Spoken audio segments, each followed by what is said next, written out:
70% of black children are not fatherless.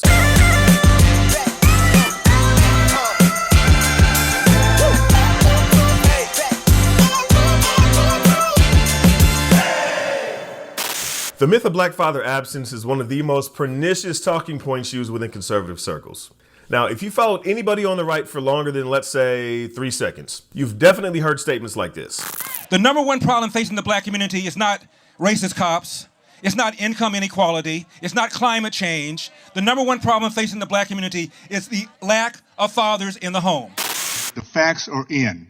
Facts. Black fathers, 70 to 80% are deserting their families. You talk to these black single women out there and see what they think about this. I mean, you hear it constantly. I mean, hell, back in my early days as a commentator / activist, whatever, I used to say the same thing. Up until I learned something very important about that statistic. That's a damn lie. And here's why. We often fall into a trap, many of us in the conservative intelligentsia, which is conflating a statistic that suggests that 70% of black kids are born with unmarried parents with stats on fatherlessness. Here's what you need to understand. A child being born out of wedlock doesn't mean that child is not necessarily part of a two-parent household. Just because two people haven't signed a piece of paper doesn't mean they're not living in the same house. This is not rocket science. People can and often do live together without being married. Also, a father who might live in a separate home, it doesn't automatically mean he's abdicating his paternal responsibilities or what one might call being absent. And if you're looking for the data, I want to see the receipts. I got you. You're gonna learn today. The National Center for Health Statistics published data which found the following. Black fathers were most likely to have bathed, dressed, diapered, or helped their children use the toilet every day compared with white and Hispanic fathers. Point number 2. A higher percentage of black fathers aged 15 to 44 took their children to or from activities every day compared with white fathers. Point number 3.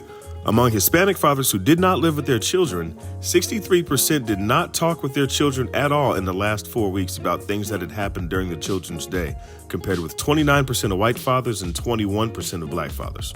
Point number 4. A larger percentage of black fathers had helped their co-residential children with homework every day in the last 4 weeks, compared with Hispanic or white fathers. And the 5th point. Larger percentages of Hispanic and white fathers had not helped their non-co-residential children with homework at all in the last 4 weeks compared with black fathers. All of this completely undercuts the false narrative that black men don't take care of their kids.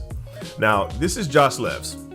He's an entrepreneur and journalist, and he included these stats along with an interview of a researcher who compiled the data in his book, All In: How Our Work-First Culture Fails Dads, Families, and Businesses, and How We Can Fix It Together.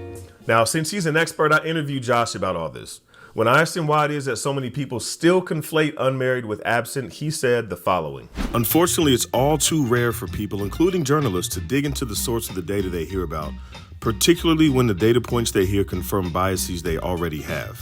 I don't just mean racial or gender bias, but really any pre-existing belief that a data point seems to uphold.